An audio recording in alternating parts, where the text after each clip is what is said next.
Messieurs, quelle première ronde qu'on vient de connaître au basket. Puis, en fait, je vais faire du pouce là-dessus. Je pense que c'est la première ronde la plus chaotique, la plus bizarre qu'on a eue dans l'histoire de ce sport-là. Juste pour vous donner une petite idée. Les Celtics de Boston, vous vous rappelez des Celtics de Boston? Tu sais, les Celtics de Boston qui n'ont pas eu un début de saison incroyable. Mais vous savez quoi? Avec l'émergence de Jaylen Brown comme la première option de cette équipe-là, ils vont se chercher la deuxième tête de série dans la conférence. Jason Tatum revient, puis on se dit, crime, ils vont peut-être fuck around puis s'arranger pour manger un autre championnat. Wrong! Ils ont perdu contre les 76ers, même s'ils venaient 3-1. Même s'ils venaient 3-1. C'est aussi terrible que ça. Les Hawks qui se font battre par 50 points dans leur match éliminatoire contre les Knicks. Le Magic qui mène 3-1 contre les Pistons. Première tête de série dans l'Est, soit dit en passant. Et lors du match numéro 6, ils gagnaient par une vingtaine de points. Ah ben, ils ont choqué aussi. Les Cavaliers, ça a tout pris dans une série qui a Donovan Mitchell, James Harden, Jared Allen, tout ça finalement. C'est Scottie Barnes qui est le meilleur joueur de cette série-là et de loin. Puis ça a pris 7 matchs pour battre finalement des Raptors que la seule constance, c'était l'inconstance. Écoute, je vais excuser un peu les Cavs. Il y a eu un peu l'intervention du destin dans le match numéro 6 là, comme pour les Raptors. Mais bon, I digress. Quand même. Le Thunder, eux autres, ils font leurs affaires. Tu vois, c'est la seule série qui a été normale. Nuggets Timberwolves, on va en reparler, bien sûr. Puis les Rockets, man, j'ai chié sur les Rockets tout le long de cette série-là, puis ils ont réussi à faire pire que tout ça, les Rockets. Monsieur, les Rockets avaient, à la demi, ils avaient 31 points dans leur match qui se font éliminer. 31 points dans la NBA de 2026. Là. On n'est pas en 2003. Là. Ils se sont fait on pouvait marquer 79 points puis gagner. Là. Ils se sont fait clamped par un dude de 41 ans, Rui Hachimura, DeAndre Ayton dans leur match éliminatoire. 78 points. Mais les boys, c'est ça un peu que j'aime vous rappeler aussi, parce que, surtout dans l'Est, OK? Puis je veux surtout mettre l'emphase sur l'Est là-dessus, dans ce statement-là, puis laisser faire l'Ouest parce que c'est un petit peu plus normal, mais les boys, quand des équipes vraiment mid s'affrontent l'une contre l'autre, là, le facteur chaos là, peut émerger des games absolument incroyables. Puis, Félix, je te regarde précisément parce que toi, tu as martelé, et avec raison aussi, que l'Est est complètement désastreuse, à part peut-être 2, peut-être si je suis gentil, 3 équipes au grand total dans cette conférence-là. Mais tout le reste, là, tu sais, des équipes comme le Magic, le Hawks, les Hornets, tout ça, quand ça s'affronte, là, tu sais, les défauts ressortent, ça fait en sorte que le facteur chaos augmente. Puis, il faut quand même aussi pas oublier une chose. Dans cette NBA 2026, où ce que tout passe ou tout meurt par l'efficacité aux 3 points pour gagner des matchs, s'il y a une équipe qui est cold pour X, Y, Z raison durant une soirée, là, même des équipes comme les Celtics, les Pistons, tout ça, ça peut arriver un soir de même où il y a du 3 points, on est complètement frais puis ça marche pas. Ben déjà là, on se rend compte qu'une soirée off, puis c'est vite arrivé que l'adversaire peut en tirer profit, là. Hey, mon Dieu, ben, parlons-en donc de ces maudits Celtics qui, eux autres, ça s'est pas donné. Hey, en ce moment-là, dans l'Est, je pense que c'était Félix qui avait dit ça il y a une couple de semaines sur ce show-là, mais y a-t-il une équipe qui veut spawner les 76ers en ce moment dans l'Est? Je me souviens plus. Honnêtement, je sais que c'est pas moi. Ça, je sais que c'est pas moi qui a dit ça. Fait que je pourrais pas dire qui officiellement avait dit ça. Mais en tout cas, c'est pas encore tout réglé. Mais pour moi, le legacy de Joel Embiid, c'est un peu réécrit de manière positive. Je sais pas jusqu'à combien on peut sauver ça, mais pour moi, le legacy de Joel Embiid, c'est un peu amélioré avec cette remontée-là. Ce gars-là a manqué toute l'année. Puis on se rappelle, Joel Embiid, c'est pas sa première blessure sérieuse aussi, là. On le voyait des soirs jouer. On voyait des soirs jouer, puis t'étais littéralement, tu avais mal de voir que Joel Embiid était rendu un joueur à ce niveau-là à cause des blessures. Manque le tournoi du play-in à cause d'un appendicite. Et ce gars-là arrive en pleine série, revient, c'est match 4, je pense. Il manque les 4 premiers matchs de la série. Revient au jeu. 26-30. Tu sais, des 26, des 30 points. Bat les Celtics de Boston qui, là, je m'excuse aux fans des Pistons ici, mais dans un monde où ce que Jason Tatum joue toute l'année, vous n'êtes pas premier seed dans l'Est. Vous êtes deuxième, mais vous n'êtes pas premier. Vous êtes exactement où vous êtes dans le au final. Puis, parlons de Tatum d'ailleurs aussi, Jason Tatum qui a manqué, c'est le dernier match. Est-ce qu'il avait manqué le 6e aussi? Il avait manqué les 2 derniers matchs. Et juste le 7e. Okay. Mais le 6e, il y avait comme des doutes sur son état de santé, puis c'est au 7e qu'il avait manqué. Écoute, je pense que c'était la bonne décision pour faire jouer Jason Tatum dans ce match-là, parce que, bon, on le savait blessé et tout, mais c'est fou comment, tu sais, Boston, on a longtemps parlé de leur profondeur, de toute cette rotation-là qui était solide, puis on s'est ramassé avec Luka Garza comme starter dans un match. Ron Harper a été starter dans un match 7 dans le Big 26. Je suis Luka Garza, légende, et j'insiste, légende des Timberwolves. Avec les Timberwolves, quand Luka Garza... Légende de l'université Iowa State aussi.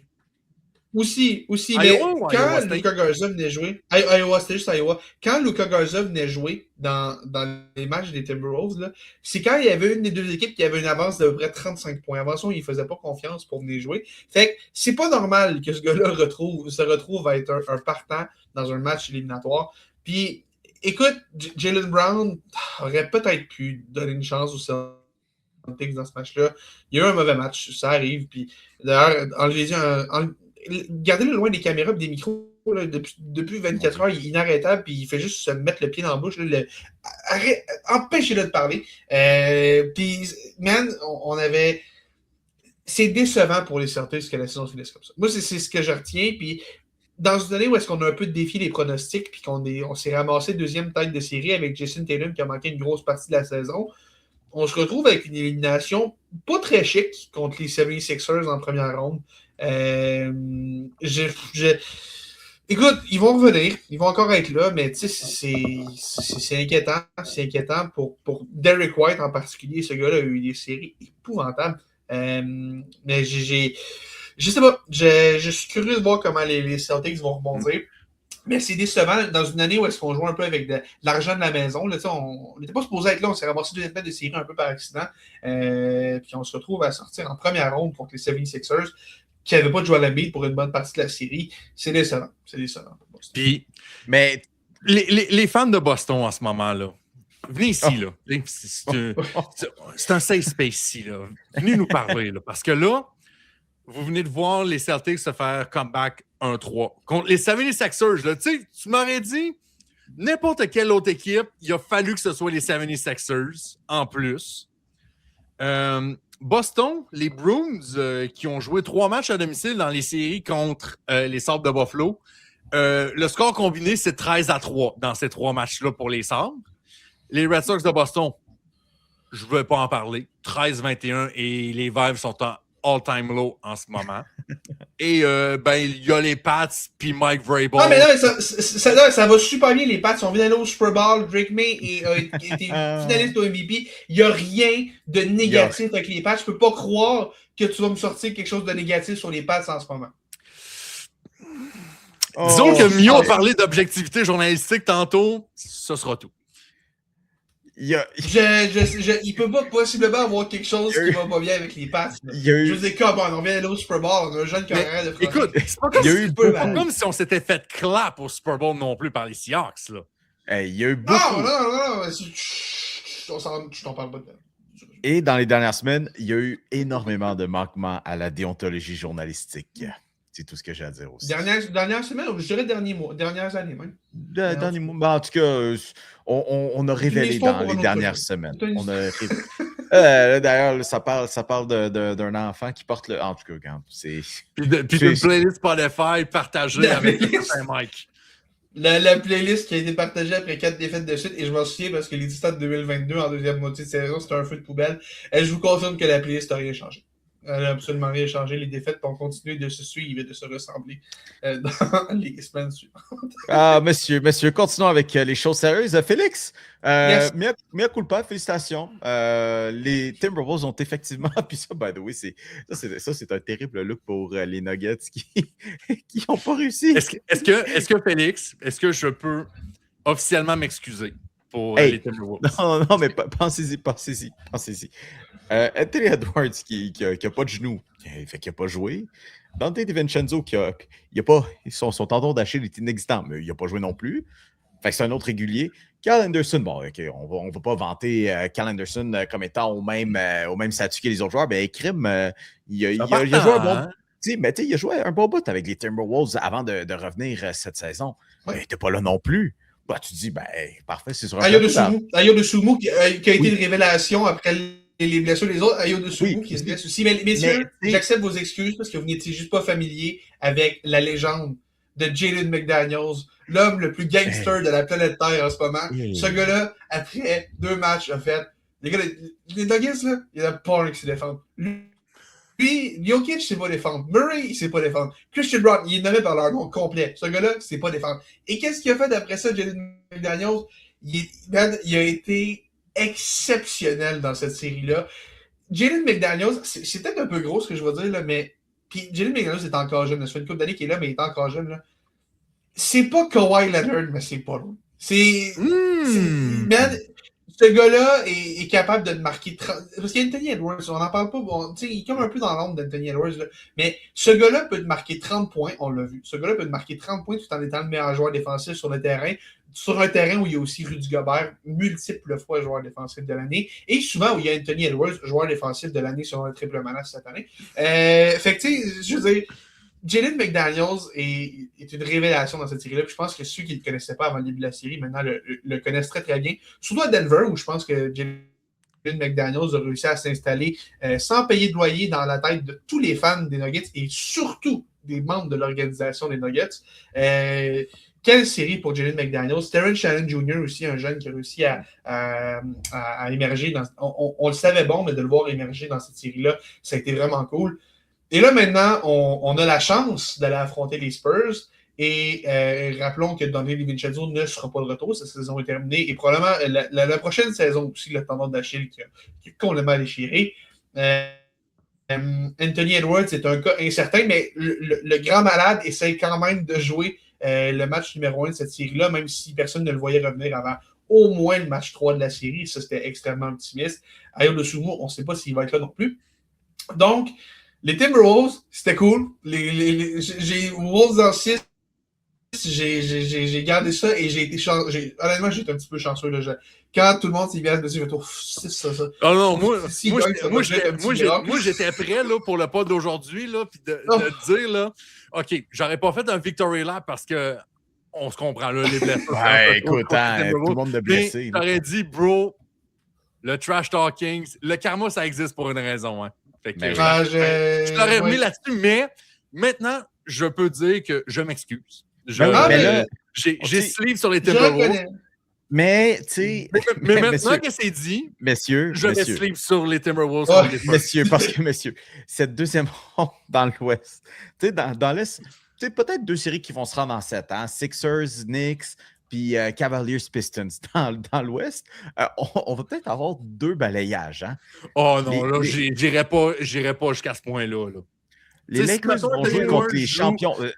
Pop. Oui. Les Lakers joueront contre le Thunder et les Timberwolves, qui, je tiens à rappeler, au pire, Anthony Edwards, il joue à 40% de sa santé optimale.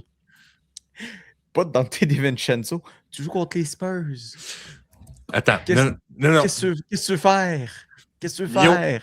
Premièrement, la série OKC Lakers, tu t'es foutu de ma gueule parce que j'avais dit que LeBron James ne serait pas un X-Factor puis sortirait mon gars, c'est les champions. Ce sont les champions. Ce sont les champions en titre là, qu'on parle là. Oui, je sais. C'est des gars qui, à un certain point de la saison, ont menacé de battre le record de 73 victoires des Warriors. Hein? Je sais. Mais honnêtement, là, moi, ce qui va m'intéresser, c'est que, mec, qu'on se reparle dans 1 ou 2 semaines, mettons, qu'on regarde les pointages des matchs entre Minnesota et San Antonio, puis qu'on fasse la moyenne de tout ça. D'après moi, là, je serais même pas surpris que en moyenne, chaque équipe ne marque même pas 100 points par rencontre. Oh, ça va être du basketball tellement laid. J'y vais de ma prédiction. Tu me demandes ma prédiction rationnelle, Spurs en 5. Sérieusement, j'adore les Timberwolves. S'ils en gagnent un, je vais être extrêmement impressionné par cette équipe-là. Si tu veux ma prédiction qui vient du fond du cœur, celle que je crois jusqu'à la fin, là, ils ont Victor Wembanyama, mais nous avons Jalen McDaniels, Wolves en 7. C'est dit. Mais juste la confrontation Rudy Gobert-Victor Wembanyama, là. Ça, j'adore. Pour les vrais puristes là, de vrai basketball, là, ça va être du bonbon. Ça va être plaisant, mais j'envoie ma bénédiction à Rudy Gobert parce que... Ben, je veux dire, on disait ça de son match-up contre Jokic, et qu'est-ce que ça a donné? Je veux dire, Rudy Gobert, cet homme est victime de flagellation pour ce podcast sans arrêt. Là. Rudy Gobert, dans cette première ronde-là, a été phénoménal. Pour elle, il a été phénoménal. Je vais lui donner, il a bien géré Nikola Jokic. Mais Wembanyama est une autre paire de manches. Le visage de cette ligue pour les prochaines années, c'est pas grand-chose. Unanimous joueur défensif de l'année. Unanimous! Ce qui est ridicule d'ailleurs, qu'il l'ait gagné, non, mais que Rudy Gobert n'est pas dans le top 3, encore complètement ridicule. C'est ridicule. Non, c'est ridicule. Regarde, un match de Timberwolves sans Rudy Gobert, c'est. Mais de toute façon, Félix, personne s'en fout de ton marché. Tout le monde s'en fout de ton marché, anyway. C'est vrai. Très bon point. Non, mais écoute, réalistement, je pense que les Wolves vont trouver le moyen d'en voler une, probablement une à Minnesota, mais moi, ce que je trouve vraiment plate, c'est qu'on ne saura jamais ce que cette série-là aurait donné si les Timberwolves étaient à 100% de leur force. Je veux dire, si Anthony Edwards était là pour vrai, si Ayo DeSumo était là pour vrai, si Dante DiVincenzo, ce gars-là est un facteur monstre. Puis je veux dire, oui, j'ai l'impression qu'on a beaucoup utilisé le jouer pour Dante dans le match numéro 6. Tu sais, tous les gars qui sont arrivés avec leur maillot de DiVincenzo à l'Arena et tout. Puis, mais il y a quand même une certaine limite à ce que ça peut faire. Là, ça ne fera pas des miracles pendant une série de temps. Puis je pense que, contrairement aux Spurs, on est déjà un peu entré dans la tête des Nuggets au début de cette série-là. Quand Jalen McDaniels, je le répète, a nommé tous les joueurs des Nuggets un après un en disant qu'ils étaient des mauvais joueurs défensifs. Et il a backé, je dirais, sur le terrain. C'est un des mots les plus gangsters que j'ai vu un joueur faire de toute ma vie. Mais je pense qu'on va juste manquer de force de frappe. J'aimerais y croire, mais man, les Spurs sont forts. Les Spurs, c'est une autre paire de manches par rapport aux Nuggets. Puis, ils sont forts. Ils sont forts.